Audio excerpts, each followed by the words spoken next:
출근길 하나님 말씀과 동행하는 출동 큐티의 진규선 목사입니다. 오늘 함께 나눌 말씀은 마태복음 12장 22절에서 30절입니다. 제가 낭독하겠습니다. 그때 귀신 들려 눈 멀고 말 못하는 사람을 데리고 왔거늘 예수께서 고쳐주심에 그 말 못하는 사람이 말하며 보게 된지라. 무리가 다 놀라 이르되 이는 다윗의 자손이 아니냐 하니 바리새인들은 듣고 이르되 이가 귀신의 왕 바알세불을 힘입지 않고는 귀신을 쫓아내지 못하느니라 하거늘 예수께서 그들의 생각을 아시고 이르시되 스스로 분쟁하는 나라마다 황폐하여질 것이요 스스로 분쟁하는 동네나 집마다 서지 못하리라. 만일 사탄이 사탄을 쫓아내면 스스로 분쟁하는 것이니 그리하고야 어떻게 그의 나라가 서겠느냐. 또 내가 바알세불을 힘입어 귀신을 쫓아내면 너희의 아들들은 누구를 힘입어 쫓아내느냐. 그러므로 그들이 너희의 재판관이 되리라. 그러나 내가 하나님의 성령을 힘입어 귀신을 쫓아내는 것이면 하나님 나라가 너희에게 임하였느니라. 사람이 먼저 강한 자를 결박하지 않고서야 어떻게 그 강한 자의 집에 들어가 그 세간을 강탈하겠느냐. 결박한 후에야 그 집을 강탈하리라. 나와 함께 아니하는 자는 나를 반대하는 자요 나와 함께 모으지 아니하는 자는 해치는 자니라. 아멘. 오늘 본문은 예수님께서 그 눈 멀고 그리고 또 말 못하는 사람을 고쳐주신 다음에 바리새인과 논쟁하는 그런 내용을 담고 있습니다. 사실 이 내용은 앞에 이미 마태복음 이제 9장에서 잠깐 나왔던 내용입니다. 완전히 똑같아요. 지금 여기에는 그 접속사 같은 것을 사용해서 그때 예 이런 식으로 또 다른 사건인 것처럼 이야기를 하지만 사실은 이미 언급했던 내용을 조금 더 이제 확장해서 하는 이야기입니다. 지금 이 내용을 보게 되면은 우선은 이 바알세불을 힘입어서 이렇게 예수님께서 기적을 행한다, 귀신을 쫓아낸다. 정확하게 말하자면은 요 증상이 눈 멀고 말 못하는 사람으로 하여금 보게 하고 그 다음에 말하게 해주었다. 이제 그것이 이제 핵심이죠. 우리가 요 본문에 대해서는 그 엑소시즘에 대해서는 이미 한번 제가 좀 다뤘습니다만은 다시 한번 조금 더 다루자면은 이것을 통해서 우리가 오늘날 혹시나 오해를 하면 안 됩니다. 이게 무슨 자연 법칙을 뛰어넘는 기적이 일어났다거나 아니면은 문자 그대로 어떤 그 사탄이 사람에게 들어왔다가 나갔다가 그리고 또 사람이 사탄에게 들어오니까 사람이 앞이 안 보이고 말을 못하게 되고 이런 식으로 생각하면은 안 되는 겁니다. 그것은 이 당시 때는 그렇게 생각하는 사람들이 많았고 그래서 그렇게 이제 표현했다는 것 정도. 증상은 확실하죠. 귀신 들렸다는 것보다 맥락은 어디에 있느냐? 눈 멀고 말 못했다. 그래서 사람들이 귀신 들렸다 라고 생각을 했다. 그래서 그걸 고쳐주니까 귀신 나갔다 라고 이제 사람들이 생각했다는 걸 우리가 기억하면 됩니다. 어떠한 메커니즘이 정확하게 있었는지는 유감스럽게도 우리가 알지는 못하지만 분명한 것은 예수님은 한 사람 한 사람을 다른 사람들은 사회에서 저 사람 저주받았다, 멀리 해야 된다 라고 했지만 예수님은 다가가서 그가 온전한 인생을 살 수 있도록 그를 고쳐주고 세워주려고 노력을 하셨다는 것. 그게 중요합니다. 여기서 더 좀 우리가 집중해야 된 것은 예수님의 그 말씀입니다. 예수님께서는 지금 이 모든 이야기를 하면서 몇 가지를 근데 전제하고 계세요. 우선은 예수님 혼자 스스로만 유일하게 이 일을 했다라고 하지 않아요. 왜냐하면 실제로 유대인들 중에서 몇몇 사람들은 이러한 치유 사역이라든지 어떤 그 엑소시즘 사역을 하고 다녔던 사람들이 간혹 있었습니다. 많지는 않았겠지만 분명히 몇몇 있었습니다. 그래서 이 27절에 보면은 너희의 아들들은 누구를 힘입어 쫓아내느냐. 그러니까 예수님도 부정하지 않아요. 그러니까 바리새인들도 예수님의 사역을 부정하지 않는 것처럼 예수님도 바리새인들 중에 혹은 이제 정확하게 말하자면 이제 유대인들 중에 그러한 기적을 행하는 사람이 있었다는 것을 인정합니다. 그리고 그리스 로마 문명에게로 확장하면은 또 몇몇 사람들이 이제 더 이제 나타나는 거죠. 그런데 이제 중요한 것은 이렇게 치유하나 저렇게 치유하나 이게 질투를 하게 되니까 흠을 잡는 거죠. 중요한 것은 어떤 사람의 인생이 변화되었다. 사실 이게 중요한 것인데 괜히 질투하니까 저거는 뭐 귀신의 힘으로 하는 것이다 이렇게 이제 비난하게 되는 거죠. 우리가 여러 교회가 있고 여러 종교가 있는데 어느 교회든 어느 종교든 만약에 이제 그 사람이 어떤 그 교회에서 어떤 교단에서 그리고 어떤 종교에서 정말 문자 그대로 새 삶을 얻었다면 우리는 그것을 축하해 줘야 되고 훌륭한 사역이라고 박수를 쳐줘야 됩니다. 근데 많은 사람들이 저 교회는 뭐 이단인데 뭐 저 교단은 이단인데 저 종교는 뭐 완전 기독교가 아닌데 이런 식으로 이제 손가락질하는 건 옳지 않은 거죠.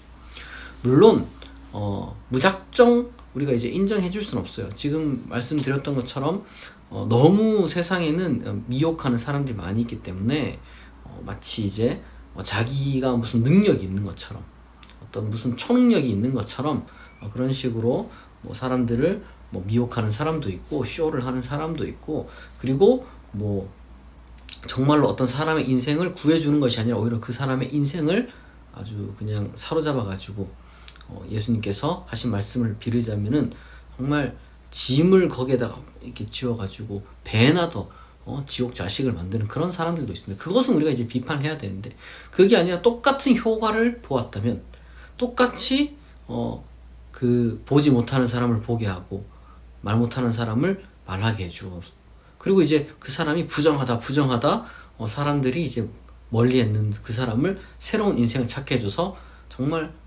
자기의 인생을 새롭게 살 수 있게 해주는 정말 문자 그대로 거듭나게 해주는 그러한 사역을 하는 그러한 사람들을 보면은 우리가 비난할 것이 아니라 그리고 또 뭐 비난할 이유가 전혀 없죠. 게다가 그냥 잘했다고 칭찬해주면 되는 거죠. 뭐 일일이 다 우리가 찾아서 칭찬할 수는 없겠지만 그걸 가지고 이게 뭐 칼빈주의네 알미니안주의네 뭐 웨슬리네 뭐 이런 식으로 하는 거 가톨릭이네 뭐네 이제 뭐 하는 것 자체가 정말 너무 유치한 겁니다. 예수님이 당한 그 어떤 그 부당한 그 조롱을 우리가 여기서 보면서 그리고 또 예수님께서 하신 그 말씀을 통해서 우리가 지금 배울 수 있는 것은 지금 이 모든 사역들이 다 똑같이 하나님의 일을 하는 것인데 너희도 하나님의 일이고 나도 하나님의 일을 하는 것인데 왜 지금 쓸데없이 그렇게 시비를 걸고 문제를 삼으려고 하느냐라고 지금 비판하신 겁니다. 그리고 또 중요한 것은 예수님께서 지금 여기 보면은 내가 하나님의 성령을 힘입어서 귀신을 쫓아낸다. 그러면 하나님 나라가 너희 이미 임한 것이다. 지금 이 돌아가는 상황을 빨리 파악해라. 예수님께서 하나님 나라가 이제 곧 임한다. 회개하라. 이렇게 이제 선포하고 다니셨는데 그 증거를 보여주신 거예요. 증거가 뭐냐? 사람의 인생이 변하고 있는 거죠. 지금 하나님의 나라가 지금 임했다는 거죠. 여러분 하나님 나라가 진짜로 있는 겁니까? 라고 이렇게 물어볼 필요가 없어요. 하나님 나라가 지금 있다는 증거가 이렇게 나오거든요. 사람이 변화하고 새 인생을 찾고 뭐 이런 것들이 다 하나님의 나라의 놀라운 사역들입니다. 이 사역이 얼마나 많은 곳에서 일어나고 있어요. 그게 여러분 하나님 나라를 세워가는 거예요. 예수님께서 그런데 이제 우리가 궁금해한 건 그거죠. 도대체 이게 예수님께서 어떤 능력으로 지금 이렇게 하는 걸까? 우리도 그렇게 할 수 있을까? 교회도 그렇게 할 수 있을까? 이렇게 궁금해할 수도 있는데 여기 보면 28절에 하나님의 성령을 힘입어서 그렇게 한다고 말씀을 하세요. 근데 이거는 이제 마태복음 버전이고 누가복음 버전에 보면은 조금 더 정확한 표현이 나와 있습니다. 그러니까 오리지널 버전이 뭐냐면은 이게 오리지널 버전이 마가복음에만 있는 게 아니에요. 오리지널 버전은 마가복음에도 있고 마태복음에도 있고 누가복음에도 있고 좀 산발적으로 있습니다. 그래서 우리가 이제 그 오리지널 버전이 무엇인지 항상 이게 공간보험 같은 경우는 이제 비교 분석해가면서 또 전체 맥락을 고민해가면서 봐야 되는데 누가복음에 뭐라고 되어 있냐? 하나님의 손가락으로 되어 있어요. 하나님의 손가락으로 고친다 이렇게 되어 있어요. 우리말 성경에는 또 하나님의 손이라고 된 데도 많은데 하나님의 손가락으로 이게 정말 중요합니다. 이게 번역을 할 때 이 하나님의 손가락으로 하지 않으면은 오해를 하게 되고 그리고 우리가 명확한 내용을 놓치게 돼요. 이게 하나님의 손가락이다라는 것은 기본적으로는 이제 구약에서 나타나는 그 의미가 있습니다. 하나님의 어떤 능력, 하나님의 능력을 표현하는 그러한 이 관용구가 이제 하나님의 손가락이라는 거예요. 그래서 출애굽기 같은 데 보면은 모세와 이제 파라오의 술객들이 처음에 부딪혔을 때 모세가 그들의 어떤 그 요술을 이기니까 이제 그 술객들이 아이고 이게 하나님의 손가락이 지금 하는 것이다 이렇게 이제 말씀하기도 하고, 그리고 또 여러 가지 많은 표현들이 나오죠. 뭐 예를 들면은 십계명도 하나님의 손가락이 썼다 이런 표현도 있고, 그 다음에 그 다니엘서에 보면은 메네메네 대결 우바르신, 이것도 하나님 손가락이 나타나가지고 벽에 글씨를 썼다 그런 표현도 있고. 중요한 것은 그러한 어떤 이 하나님의 일이다라는 어떤 그 유대교적인 관점으로서 표현한 것도 있겠지만, 사실 더 본질적인 것은 예수님께서 요 내용 중에 이 손가락으로 사람을 고친 적이 있어요. 손가락을 사용해가지고. 그 표현이 이제 마가복음에 보면은 딱 그 예수 그리스도께서 이제 손가락으로 사람을 고치는 장면이 나와요. 그러니까 지금 예수님께서 말씀하시는 것은, 내가 하나님의 성령을 힘입는다는 것은 조금 이제 우회적인 해석적인 표현이고, 예수님께서 원래 하신 말씀 아마 내가 하나님의 지금 손가락을 사용해서 사람을 고치니까, 내가 하나님의 손가락으로 이렇게 지금 귀신을 쫓아내고 사람을 고치는 거는 하나님 나라의 증거다, 지금 이렇게 이제 말씀하시는 겁니다. 무슨 말이냐면, 이 당시 때는 그런 식의 치유 방식이 있었어요. 어떤 원리가 있는지 모르겠지만, 중요한 것은 이 모든 것이 단순히 어떤 그 의학적인 차원뿐만 아니라 전격적인 차원에서 이제 직접 손을 대고 이제 손가락을 사용하고 뭐 이런 것들인 거예요. 그러니까 무슨 예를 들어서 우리가 사람을 안아주고 토닥토닥 두드려 준다고 해서 이게 무슨 뭐랄까 의학적인 그런 효과가 있는 건 아니지만, 그게 그 사람을 변화시키는 하나의 주요한 그런 방식이 되죠. 예수님의 치유하는 방식 중에서 손가락을 사용하는 방식이 있었는데, 이 손가락을 사용하는 방식으로서 이제 사람들을 고쳐나가는 그러한 자기의 실제적인 치유 행위를 지금 말씀하시는 겁니다. 다르게 말하면은, 지금 우리가 손가락을 써가지고 사람을 고쳐야 되냐 이런 식으로 생각할 게 아니라, 우리가 할 수 있는 방법을 다 아는, 우리가 알고 있는, 우리가 실제로 우리가 효과가 있다고 생각하는 그 방식을 동원해서, 왜냐면 우리는 이제 100% 정말 다 알지는 못하지만 할 수 있는 한 최선을 다해야 되잖아요. 그러니까 그러한 노력을 하는 가운데 사람이 변하면 하나님이 그 가운데 역사하신 것이라고 우리가 선포할 수 있다는 겁니다. 쉽게 말해서 우리가 지금 현재 할 수 있는 최선을 다해서 사람의 변화가 일어나면 그것이 하나님 나라가 임하는 거예요. 기적이나 무슨 신비한 특수한 능력이나 아니면 특수한 사람만 하나님의 일을 하는 게 아니라, 예수님의 마음을 가진 사람, 실천하는 사람, 사람을 사람으로서 정말 살리는 사람은 다 하나님 나라의 일을 하는 사람입니다. 여러분이 바로 그러한 사람을 살리는 예수님의 사역을 이어가는 사람이 될 수 있기를 진심으로 축복합니다. 기도하겠습니다. 하나님 아버지, 감사합니다. 우리가 오늘 말씀을 통하여서 두 가지를 묵상합니다. 우리가 공연히 별것 아닌 걸로, 아니면 우리의 교리적인 폐쇄성으로 다른 사람들을 엉뚱하게 정죄하지 않게 도와주옵소서.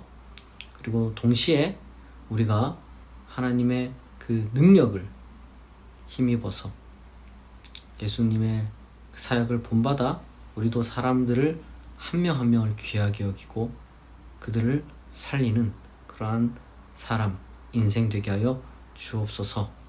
우리 가운데 있는 온갖 미혹들을 다 물리치시고, 우리가 합리적이면서도 그리고 또한 사랑이 넘치는 그런 그리스도인이 될 수 있게 도와주옵소서. 예수 그리스도의 이름으로 기도합니다. 아멘. 여러분, 오늘은 주일입니다. 주일 정말 하나님께서 주시는 안식과 새 힘을 얻을 수 있기를 바라고요. 혹여나 오늘 또 출근하는 사람이 있다면 여러분이 하는 그 일에 정말 하나님께서 복을 내려주실 줄 믿습니다. 하나님께 주신 힘으로 오늘 하루를 정말 보람차게 살아갈 수 있기를 바랍니다. 하나님의 보호와 하나님의 평안이 하루 가득할 줄 믿습니다. 오늘 출동 큐티 여기서 마치겠습니다. 내일 아침 6시에 다시 만나겠습니다.